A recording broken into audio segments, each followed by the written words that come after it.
Joseph വിഭാഗം ഇത്തവണ 8 സീറ്റിൽ മത്സരിച്ചു. അപ്പം എന്തായാലും തെരഞ്ഞെടുപ്പ് ഫലം വരാൻ കുറച്ച് ദിവസം കൂടെ ഉള്ളൂ.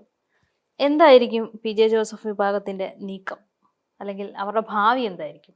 പി.ജെ. ജോസഫ് വിഭാഗം എന്ന് പറഞ്ഞാൽ ഇപ്പം ശരിക്കും ഇത്തവണ മുതൽ ഇനി അങ്ങോട്ട് പാർലമെന്ററിയിലേക്ക് ജോസഫ് മത്സരിക്കില്ല എന്നുള്ള കാര്യം, പാർലമെന്ററി രാഷ്ട്രീയം അവസാനിപ്പിക്കുന്നു എന്നുള്ള കാര്യം ജോസഫ് വ്യക്തമാക്കി കഴിഞ്ഞ കാര്യമാണ്.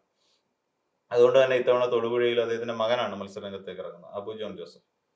അപ്പം അങ്ങനെ വന്നു കഴിയുമ്പോൾ തന്നെയുമല്ല 2 സീറ്റുകൾ, അതായത് ഇവർ സ്ഥിരമായി മത്സരിച്ചുകൊണ്ടിരുന്ന ഒന്ന് ഏറ്റുമാനൂർ, ഇടുക്കി, 2 സീറ്റുകൾ തിരിച്ച് കോൺഗ്രസ് തിരിച്ചെടുക്കുകയും ചെയ്തിട്ടുണ്ട്. എന്ന് വെച്ചാൽ നേരത്തെ 10 സീറ്റിൽ മത്സരിച്ചുകൊണ്ടിരുന്ന സമയത്ത് 10ൽ 2 ശരിക്കും വന്ന് കിട്ടിയത്. അതായത് ഒന്ന് പിന്നെ തൊടുപുഴയിൽ പി.ജെ. ജോസഫ് വിജയിച്ചിരുന്നു.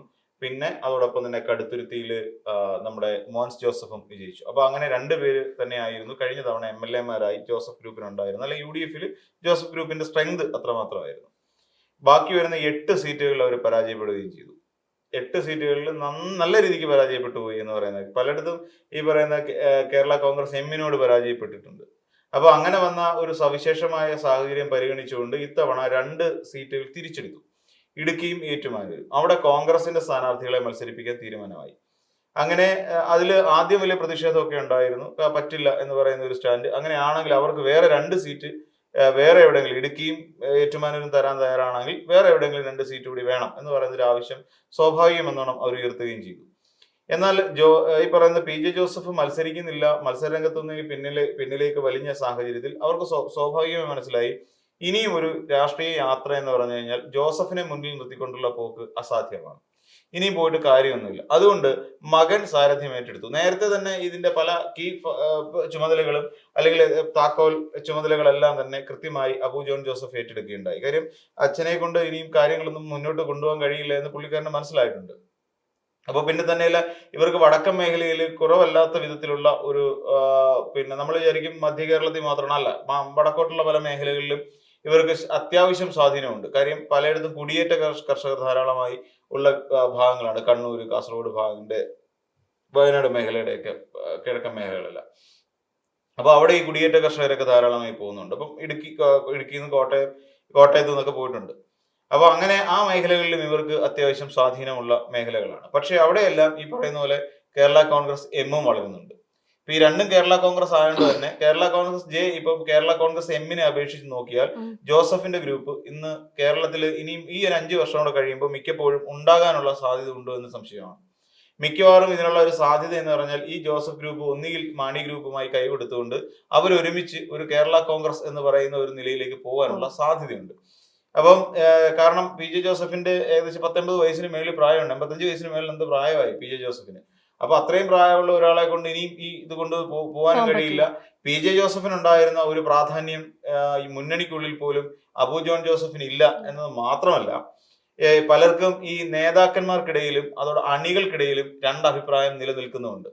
ഈ അബു ജോൺ ജോസഫ് തന്റെ ഇഷ്ടപ്രകാരം തനിക്ക് വേണ്ടപ്പെട്ടവരെല്ലാം പലയിടങ്ങളിലും തിരികെ കയറ്റാൻ ശ്രമിക്കുന്നതായും പല ഔദ്യോഗിക സ്ഥാനമാനങ്ങളും അവർക്ക് മാത്രം നൽകാൻ ശ്രമിക്കുന്ന അടക്കമുള്ള ആരോപണം ഇപ്പോഴും നിലവിലുണ്ട്. അപ്പൊ അതുകൊണ്ട് തന്നെ ഇദ്ദേഹത്തിന്റെ നേതൃത്വത്തിൽ ഈ ഗ്രൂപ്പ് അല്ലെങ്കിൽ ഈ കേരള കോൺഗ്രസ് എങ്ങനെ മുന്നോട്ട് പോകുമെന്നുള്ള ആശങ്ക എല്ലാവരിലും ഉണ്ട്. അതുകൊണ്ട് തന്നെ എനിക്ക് തോന്നുന്നു ഈ ഒരു തെരഞ്ഞെടുപ്പിൽ വലിയ നേട്ടം ഉണ്ടാക്കാൻ കഴിഞ്ഞില്ല എങ്കിൽ, ഇപ്പൊ നിലവിലത്തെ കണ്ടീഷൻ അനുസരിച്ച് നോക്കുകയാണെങ്കിൽ ഈ പറയുന്ന മോൻസ് ജോസഫിന് മാത്രമാണ് ഇത്തവണ സാധ്യത കൽപ്പിച്ചു കൊടുക്കാൻ ഉള്ളത് എന്ന് നമുക്ക് പറയേണ്ടി വരും. കാര്യം ഇനിയും ഇത്തവണ തൊടുപുഴയിൽ എന്ത് സംഭവിക്കും എന്നുള്ളത് എല്ലാവരും ആശങ്കയോട് കൂടിയാണ് കാണുന്നത്. പി.ജെ. ജോസഫിന് കിട്ടിയ ഒരു വോട്ട് അദ്ദേഹത്തിന്റെ മകന് ലഭിക്കുമോ എന്നുള്ളതാണ് നിലവിൽ ആശങ്കയോട് കൂടി നിൽക്കുന്നത്.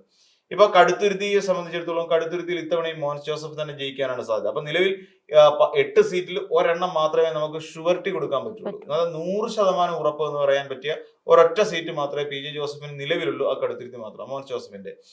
ഈ പറയുന്ന ഞാൻ നേരത്തെ സൂചിപ്പിച്ച പോലെ ജോസഫിന് കിട്ടിയ അത്രയും വോട്ടുകൾ മോൻസ് ജോസഫിന് കിട്ടണമെന്നില്ല. അപ്പൊ പിന്നെ മോൻസ് ജോസഫ് അല്ല, അബു ജോൺ ജോസഫിന് കിട്ടണമെന്നില്ല. അപ്പൊ അതുകൊണ്ട് അവിടെയും ആശങ്കയോടുകൂടി തന്നെ നമുക്ക് കാണേണ്ടി വരും. അപ്പം 8 സീറ്റുകൾ കൊടുക്കുമ്പോഴും ഈ 8 സീറ്റിലും ഓപ്പോസിറ്റിൽ നിന്ന് വിജയിക്കുന്ന LDF എന്ന് പറയുന്ന പാർട്ടിയാണ്. അപ്പം ഇതിനെതിരായി കേരള കോൺഗ്രസ് ജെയ്ക്ക് എതിരായി മത്സരിച്ച തൊടുപുഴ പൊയ്ക്കോട്ടെ, ചങ്ങനാശ്ശേരി, ഇരിഞ്ഞാലക്കുട, കുട്ടനാട്, കോതമംഗലം, തിരുവല്ല, ഈ പറയുന്ന 5 അല്ലെങ്കിൽ തിരുവല്ല, കാഞ്ഞങ്ങാട് 6 മണ്ഡലങ്ങൾ വരും. ഈ 6 മണ്ഡലങ്ങളിലും LDF-നായിരിക്കും മുൻതൂക്കം വരുന്നത്. അപ്പം നിലവിലത്തെ കണ്ടീഷൻ എടുത്ത് നോക്കുകയാണെങ്കിൽ ആ 6 മണ്ഡലങ്ങളിലും UDF പരാജയപ്പെട്ടു എന്ന് തന്നെ പറയേണ്ടി വരും. അപ്പം 6 സീറ്റ് ഇപ്പം മുന്നിട്ട് നിൽക്കും, ആര്? LDF മുന്നിട്ട് നിൽക്കും.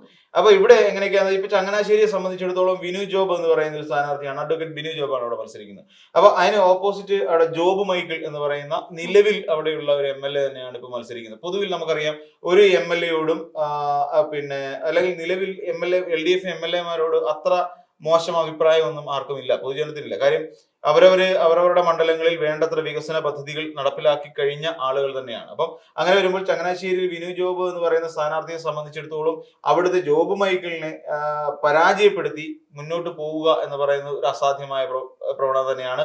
അങ്ങനെ ഒരു പ്രവണത ഇപ്പൊ നിലവിൽ ഇല്ല എന്ന് പറയേണ്ടി വരും. 6000 ചില്ലാനം വോട്ടുകൾക്കാണ് അന്ന് വിജയിച്ചത്. പിന്നീട് ഇരിഞ്ഞാലക്കുടയിലേക്ക് വന്നു കഴിഞ്ഞാൽ അവിടെ തോമസ് ഉണ്ണിയാടനാണ്. ഈ തോമസ് ഉണ്ണിയാടൻ എന്ന് പറഞ്ഞു കഴിഞ്ഞാൽ ശരിക്കും നേരത്തെ കേരള കോൺഗ്രസ് എമ്മിലായിരുന്നു. എമ്മിൽ നിന്നിട്ട് പിന്നെ ഇരിഞ്ഞാലക്കുടയിൽ വിജയിച്ചിട്ടുണ്ട്. ഇത്തവണ എന്നാൽ തോമസ് ഉണ്ണിയാടൻ മത്സരിക്കേണ്ടിയിരിക്കുന്നത് അല്ലെങ്കിൽ മത്സരിക്കാനുള്ളത് ശരിക്കും പറഞ്ഞു കഴിഞ്ഞാൽ ഇവർക്കെതിരായിട്ടാണ്.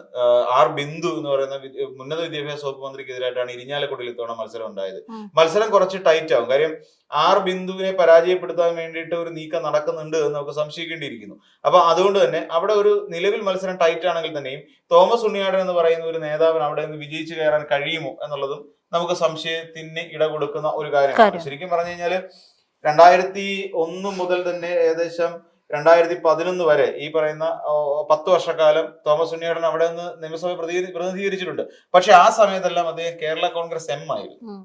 പിന്നീട് അതിനുശേഷമാണ് 2011 ശേഷമാണ് ഇതിലേക്ക് മാറുകയും പിന്നീട് അതായത് ഇവിടെ ഒരു വിഭജനം ഉണ്ടായില്ല. ഈ പറയുന്ന UDF-ൽ നിന്ന് കേരള കോൺഗ്രസ് എം LDF-ലേക്ക് കയറുന്ന കാലം ഉണ്ടായിരുന്നില്ല. അപ്പൊ ആ കാലത്തിന് ശേഷം ഇദ്ദേഹം വീണ്ടും കേരള കോൺഗ്രസ് ജോസഫിനൊപ്പം നിന്നുകൊണ്ട് UDF-ൽ തുടരുകയായിരുന്നു. അപ്പൊ പിന്നീട് ഈ വരുന്ന തെരഞ്ഞെടുപ്പിൽ തോമസ് ഉണ്ണിയാടന്റെ ഒരു മുന്നോട്ടുള്ള ഒരു പോക്ക് എങ്ങനെയായിരിക്കും എന്ന് നമുക്ക് അറിയാൻ സാധ്യതയില്ല.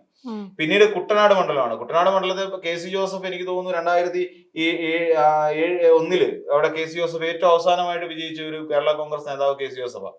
കേരള കോൺഗ്രസിന്റെ ജയില്. അതിനുശേഷം ജയിച്ചിട്ടില്ല. ഇത്തവണ NCP-ക്കാണ് അവിടെ കുട്ടനാട്, അതായത് തോമസ് കെ തോമസ് ആണ് മത്സരിക്കുന്നത്. മത്സരം കുറച്ച് കടുക്കാൻ സാധ്യതയുണ്ട്.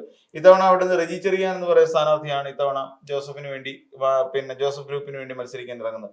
അതും ഏത് രീതിയിൽ പോകും എന്നുള്ള കാര്യം അറിയില്ല. കുട്ടനാടും ഇത്തവണ NCP-ക്കൊപ്പം നിൽക്കാൻ തന്നെയാണ് സാധ്യത. കാര്യം Thomas Chandy, Thomas K Thomas അവരൊക്കെ കുടുംബപരമായിട്ട് അവർ കൊണ്ടു നടക്കുന്ന ആൾക്കാരാണ്. പിന്നെ വന്നിട്ട് കോതമംഗലമാണ്. കോതമംഗലം എന്ന് പറഞ്ഞാൽ 2021 അവിടെ ആന്റണി ജോൺ 2016 വിജയിച്ച സ്ഥാനാർത്ഥിയാണ്. അവിടെയും അത് CPM-ന്റെ സീറ്റാണ് ശരിക്കും പറഞ്ഞാൽ കോതമംഗലം. അപ്പൊ അവിടെയും വലിയ പ്രതീക്ഷയ്ക്ക് വകയൊന്നും ഇല്ല എന്ന് പറയേണ്ടി വരും. പിന്നെ തിരുവല്ലയിൽ നമുക്കറിയാം ഇത്തവണ മത്സരം കടുക്കും. മാത്യു ടി തോമസ് എത്രയോ വർഷങ്ങളായിട്ട് എത്രയോ ടേമുകളായിട്ട് മാത്യു ടി തോമസ് സ്ഥിരമായി മത്സരിച്ചുകൊണ്ടിരിക്കുന്ന ഒരു മണ്ഡലമാണ്. അദ്ദേഹം ഇതില് മത്സരിക്കുന്ന സാഹചര്യത്തിൽ ഇത്തവണ ഈ പറയുന്ന സഭക്കാര് അതിനകത്ത് ഇടപെടാനുള്ള സഭക്കാര് എല്ലാം ഈ തിരുവല്ലയിലെ മത്സരത്തിൽ മിക്കപ്പോഴും സഭക്കാരുടെ ഒരു വല്ലാത്ത ഒരു പ്രാതിനിധ്യം എപ്പോഴും ഉണ്ടാകും. അവരുടെ ഒരു ഇൻഫ്ലുവൻസ് എപ്പോഴും ഈ തിരുവല്ലയിലെ തെരഞ്ഞെടുപ്പിൽ ഉണ്ടാകും. ഇത്തവണ 2 പേരും ഇതിൽ എനിക്ക് തോന്നുന്നു ഇപ്പൊ തിരുവല്ലയിൽ മത്സരിക്കുന്ന വർഗീസ് മാമൻ എന്ന് പറയുന്ന സ്ഥാനാർത്ഥിയെ സംബന്ധിച്ചിടത്തോളം അദ്ദേഹം പുരോഹിത കുടുംബത്തിൽ നിന്നുള്ള ഒരാളാണ് കൂടി. അപ്പൊ പുരോഹിത കുടുംബത്തിൽ നിന്നുള്ള ഒരാൾ ആയതുകൊണ്ട് തന്നെ ഇത്തവണ ഒരു ചെറിയ മാറ്റം ഇത്തവണ ഉണ്ടായേക്കാം എന്ന് പലരും പ്രതീക്ഷിക്കുന്നുണ്ട്. തന്നെയല്ല മാത്യു ടി തോമസിന്റെ എതിരായി ഒരു വികാരം തിരുവല്ല മണ്ഡലത്തിൽ ശക്തി പ്രാപിച്ചു വരുന്നതായുള്ള റിപ്പോർട്ടുകളുണ്ട്. അങ്ങനെയാണെങ്കിൽ ഒരു പക്ഷേ ജോസഫ് ഗ്രൂപ്പിന് ആ ഒരു മണ്ഡലം വേണമെങ്കിൽ പ്രതീക്ഷിക്കാവുന്നതേ ഉള്ളൂ. പിന്നെ ഇങ്ങോട്ട് വന്നു കഴിഞ്ഞാൽ നമ്മൾ നോക്കിക്കഴിഞ്ഞാൽ കാഞ്ഞങ്ങാട് മണ്ഡലമാണ്. കാഞ്ഞങ്ങാട് മണ്ഡലത്തെ സംബന്ധിച്ചിടത്തോളം ഒന്നും നോക്കേണ്ട ആവശ്യമില്ല. CPI എന്ന് തന്നെയാണ് കഴിഞ്ഞ ദിവസം ചന്ദ്രശേഖരനായിരുന്നു അവിടെ നിന്ന് പ്രതിനിധീകരിക്കുന്നത്. അപ്പൊ അങ്ങനെ ഇങ്ങനെ തുടങ്ങി 91 മുതൽ നമ്മളെടുത്ത് പരിശോധിച്ചാൽ കമ്മ്യൂണിസ്റ്റ് പാർട്ടി തന്നെ വിജയിക്കുന്ന ഒരു മണ്ഡലമാണ് കാഞ്ഞങ്ങാട്. അപ്പൊ കാഞ്ഞങ്ങാടും ഈ പറയുന്ന ഷൈജി ഒറ്റപ്പള്ളി എന്ന് പറയുന്ന ഒരു സ്ഥാനാർത്ഥിക്ക് അവിടെ നിന്ന് വിജയിച്ച് നേരെ സഭയിലേക്ക് എത്താൻ കഴിയില്ല. അപ്പം നമ്മൾ പരിശോധിക്കുമ്പോൾ ഈ പറയുന്ന ജോസഫ് ഗ്രൂപ്പിനെ സംബന്ധിച്ചിടത്തോളം ജോസഫ് ഗ്രൂപ്പിന് വലിയൊരു പ്രാധാന്യം ഇത്തവണ തെരഞ്ഞെടുപ്പിൽ ഉണ്ടാകാൻ സാധ്യതയില്ല. പലയിടങ്ങളിലും വലിയൊരു തോൽവി ഏറ്റുവാങ്ങിക്കൊണ്ട് നിൽക്കുന്ന ഒരു സാഹചര്യം, ഇത് വരും ഭാവിയിൽ ഉണ്ടാകാൻ പോകുന്ന ഒരു സാഹചര്യം ഈ പറയുന്ന ഒന്നുകിൽ അടുത്ത തെരഞ്ഞെടുപ്പ് എത്തുമ്പോഴേക്ക് ജോസഫിൻ ഗ്രൂപ്പിന്റെ കയ്യിലിരിക്കുന്ന പല സീറ്റുകളും ഇവർ തിരിച്ചു പിടിക്കും. കോൺഗ്രസ് തിരിച്ചു പിടിക്കാനുള്ള സാധ്യത. ഇപ്പൊ ഇടുക്കിയും ഏറ്റുമാനൂരും തിരിച്ചു പിടിച്ച പോലെ മറ്റു പല സീറ്റുകളിലേക്ക് ഇപ്പൊ ഈ പറയുന്ന പോലെ ചങ്ങനാശ്ശേരി അവിടെ ഒരു വീണ്ടും അവിടെ ചങ്ങനാശ്ശേരിയിൽ തോൽവി വന്നു കഴിഞ്ഞാൽ അത് തിരിച്ചു പിടിക്കാം. കാഞ്ഞങ്ങാട് ഇത്തവണയും പരാജയപ്പെട്ടു കഴിഞ്ഞാൽ കാഞ്ഞങ്ങാട് മണ്ഡലം അവർക്ക് തിരിച്ചു പിടിക്കാം. പിന്നെ കോതമംഗലം തിരിച്ചു പിടിക്കാം. അങ്ങനെ അവർക്ക് ഈ കുട്ടനാട് സീറ്റിനെ സംബന്ധിച്ച് കുട്ടനാട് തിരിച്ച് പിടിക്കാൻ വേണ്ടി തന്നെ ഒരുപാട് പാടുപെട്ടുന്നു. കുട്ടനാട് ഞങ്ങൾക്ക് ഇത്തവണ വേണം എന്നുള്ള അവർ 3 സീറ്റ് പിന്നെ പിടിക്കാൻ നോക്കിയതാണ്. അപ്പം കുട്ടനാട് ഇത്തവണ പറ്റില്ല എന്ന് പറഞ്ഞ് ഒറ്റക്കാലിൽ നിന്നുകൊണ്ട് മാത്രമാണ് ഇത്തവണ കുട്ടനാട് ജോസഫ് ഗ്രൂപ്പിന് ഇറങ്ങാൻ. അപ്പൊ കുട്ടനാട് ഉറപ്പായിട്ടും അടുത്ത തെരഞ്ഞെടുപ്പ് ആകുമ്പോൾ ജോസഫ് ഗ്രൂപ്പിന്റെ കയ്യിൽ നിന്ന് കോൺഗ്രസ് തിരിച്ചു പിടിക്കും. അപ്പൊ അതുപോലെ ഇരിഞ്ഞാലക്കുടയിലും അത് പറയുന്ന പോലെ അവർക്ക് പിന്നെ UDF അല്ലെ കോൺഗ്രസിന് തന്നെ കൈപ്പത്തി ചിഹ്നത്തിൽ തന്നെ മത്സരിക്കാൻ പറ്റിയ സാഹചര്യം. അപ്പൊ ചുരുക്കി പറഞ്ഞു കഴിഞ്ഞാൽ തോൽക്കുന്നിടത്തെല്ലാം ഇവരെ കൊണ്ടുവന്നിട്ടുണ്ട്. തോൽക്കാൻ സാധ്യതയുള്ള മണ്ഡലങ്ങളെല്ലാം ഇവർക്ക് കൊടുത്തിട്ടുണ്ട്. അപ്പൊ ഇവിടെ ചിലയിടങ്ങളിൽ മാത്രമാണ് ഈ പറയുന്ന പോലെ മലയോര മേഖലകൾ കേന്ദ്രീകരിച്ചുകൊണ്ടാണ് പലപ്പോഴും ഈ പറയുന്ന സീറ്റ് നിർണയം വന്നിട്ടുള്ളത്. ഇപ്പൊ ഇനിയും സംഭവിക്കാൻ പോകുന്നത് ജോസഫിന്റെ കാലം കഴിയുന്നതോടുകൂടി ജോസഫ് ഗ്രൂപ്പ് ഇല്ല. പിന്നെ അങ്ങനെ ഒരു പിന്നെ കേരള കോൺഗ്രസ് പിന്നെ കേരളത്തിൽ ഉണ്ടാവില്ല. അത് പൊളിഞ്ഞ് പാളീസായി പോകും. ഇവർ ഈ പലരും മോഹൻ ജോസഫ് അടക്കമുള്ളവർ സജി മഞ്ഞക്കടമ്പിലുമായിട്ട് തെറ്റി ആ ഒരു വിഷയമൊക്കെ ഉണ്ടല്ലോ. അപ്പൊ സജി മഞ്ഞക്കടമ്പിൽ ഇതിനകത്ത് നിന്നൊക്കെ പോയതാ ജോസഫ് ഗ്രൂപ്പിൽ നിന്ന്. അങ്ങനെ പലരും കൊഴിഞ്ഞു പോകും. ഇപ്പൊ തന്നെ നമ്മൾ നോക്കിക്കഴിഞ്ഞാൽ ഏറ്റുമാനൂർ തന്നെ ജോസഫ് ഗ്രൂപ്പിൽ നിന്ന് ഏകദേശം കഴിഞ്ഞ തദ്ദേശ തെരഞ്ഞെടുപ്പിൽ ഏകദേശം 20ഓളം ആൾക്കാരാണ് മാണി ഗ്രൂപ്പിലേക്ക് ജോയിൻ ചെയ്തത്, പിന്നെ ജോസ് കെ മാണിക്കൊപ്പം പോയത്. അപ്പൊ എന്ന് പറയുന്ന പോലെ ഇതുപോലെ നിരന്തരം ഈ പറയുന്ന മാറ്റങ്ങൾ സംഭവിച്ചുകൊണ്ടിരിക്കും. അടുത്ത ഒരു 5 വർഷം ഈ ഒരു മന്ത്രിസഭ കാലാവധി UDFന്റെ ആണെങ്കിലും LDFന്റെ ആണെങ്കിലും കാലാവധി പൂർത്തിയായി കഴിയുമ്പോഴേക്ക് ഇത്തവണ അടുത്ത തവണത്തേക്ക് മത്സരിക്കാൻ ജോസഫ് ഗ്രൂപ്പ് തന്നെ ഉണ്ടാവില്ല. അതിനു മുമ്പ് തന്നെ ചർച്ചകളൊക്കെ തുടങ്ങി കഴിയും. കാര്യം MLA എന്ന് പറയുമ്പോൾ ഈ എന്താ വെച്ചാൽ ഒരു അവസാന കാലമല്ല, ഡിസംബർ ഒക്കെ എത്തി കഴിയുമ്പോൾ 2031 ഡിസംബർ ഒക്കെ ആയി കഴിയുമ്പോൾ 30 ഡിസംബർ ഒക്കെ ആയി കഴിയുമ്പോഴേക്ക് തന്നെ ഇതുമായി ബന്ധപ്പെട്ടുകൊണ്ടുള്ള ചർച്ചകൾ തുടങ്ങും. ഈ മുന്നണി മാറ്റ ചർച്ചകളൊക്കെ സജീവമാകാനുള്ള സാധ്യതയുണ്ട്. ഇനിയും ഭരണം UDFന് കിട്ടിയില്ല എങ്കിൽ അതിനേക്കാൾ വലിയ കഷ്ടമാണ് ജോസഫ് ഗ്രൂപ്പിന്റെ കാര്യം. കാരണം ഇനി അങ്ങോട്ട് ഒരിക്കലും പ്രതീക്ഷിക്കാൻ കഴിയില്ല. ഇനിയും UDF ഇനിയും തോറ്റു കഴിഞ്ഞാൽ UDF അടുത്ത തവണ 2031 ഈ പറയുന്ന ജോസഫ് ഗ്രൂപ്പിന് സീറ്റുകൾ കൊടുക്കാൻ നിർവാഹമില്ല. അപ്പോഴും ഇവരെ സംബന്ധിച്ചിടത്തോളം മുന്നണി മാറ്റം സാധ്യമാവില്ല. കാര്യം ഇത്രയും പരാജയപ്പെട്ട് നിൽക്കുന്ന ഒരു പാർട്ടിയെ മുന്നണിക്കകത്തേക്ക് ഉൾക്കൊള്ളിക്കുക എന്ന് പറഞ്ഞാൽ LDFനെ സംബന്ധിച്ചിടത്തോളം ആത്മഹത്യാപരമാണ്. അപ്പൊ അതുകൊണ്ട് ഒന്നുകിൽ അവരോട് പറയും നിങ്ങൾ പിന്നെ മാണി ഗ്രൂപ്പുമായി ലയിക്കുക, എന്നിട്ട് കുറച്ച് കൂടുതൽ സീറ്റ് നിങ്ങൾക്ക് തരാം. അപ്പൊ മാണി ഗ്രൂപ്പിന് ഇപ്പൊ കിട്ടിക്കൊണ്ടിരിക്കുന്ന സീറ്റുകളെക്കാട്ടി കുറച്ചുകൂടെ ഒരു 5 സീറ്റ് കൂടുതൽ കൊടുക്കുക. അല്ല അതിൽ കൂടുതലൊന്നും കൊടുക്കാൻ പറ്റില്ല ഇവർക്ക്. കാരണം ജോസഫ് ഗ്രൂപ്പ് മത്സരിക്കുന്ന പലയിടങ്ങളിലും LDFന്റെ സീറ്റുകൾ അങ്ങോട്ട് കൊടുക്കേണ്ടി വരും. അല്ലെങ്കിൽ CPMന്റെയോ CPIയുടെ സീറ്റുകൾ എടുത്തിട്ട് വേണം അവർക്ക് അങ്ങോട്ട് കൊടുക്കാൻ. അപ്പൊ കൂടുതൽ സീറ്റുകൾ അവർക്ക് കൊടുക്കാനും പറ്റാത്ത ഒരു സാഹചര്യം LDFനെ സംബന്ധിച്ച് ഉണ്ടാവുകയും ചെയ്യും. സീറ്റുകൾ കൂടുന്നുമില്ല. ഇനിയിപ്പോ പുതിയൊരു നിയമമൊക്കെ വന്നു കഴിയുമ്പോൾ ഈ പറയുന്ന പോലെ വനിതാ സംവരണം ഇതൊക്കെ വരുമ്പോൾ ചിലപ്പോൾ ഒരു പക്ഷേ നിയോജക മണ്ഡലങ്ങളുടെ അല്ലെ സീറ്റുകളുടെ എണ്ണം കൂടിയെന്നിരിക്കും. അപ്പം അങ്ങനെ ഒരു സാഹചര്യം ഇല്ലാത്തിടത്തോളം ഈ 140 സീറ്റിൽ അല്ലെങ്കിൽ അവർ മത്സരിക്കുന്ന 140 സീറ്റിൽ നിന്ന് വേണം ഇവരെല്ലാം ഈ പറയുന്ന ഊട്ടേണ്ടത്. അപ്പൊ കൂടുതൽ സീറ്റ് കൊടുക്കാൻ പറ്റില്ല, CPMന് കുറവ് ചെയ്യാനും പറ്റില്ല. കാര്യം CPMന്റെ പ്രബല ശക്തി കേന്ദ്രങ്ങളെല്ലാം വിട്ടുകൊടുത്തുകൊണ്ട് അവിടെ ജോസഫിനെ മത്സരിപ്പിക്കുക എന്ന് പറഞ്ഞു കഴിഞ്ഞാൽ അത് ചിലപ്പോൾ ആത്മഹത്യാപരമായി മാറാൻ സാധ്യതയുണ്ട്. അപ്പം ഈ നിലവിൽ ഇത്തരം സാഹചര്യങ്ങളിലൂടെ ജോസഫ് ഗ്രൂപ്പ് എത്രത്തോളം വളരും എന്നുള്ളതിനെ കുറിച്ച് ഇപ്പോഴും ഒരു ഐഡിയ ഇല്ല. ഇനി വളരാനില്ല, ഇനി ചുരുങ്ങാൻ മാത്രമേ ഉള്ളൂ എന്നുള്ളതാണ് വാസ്തവം.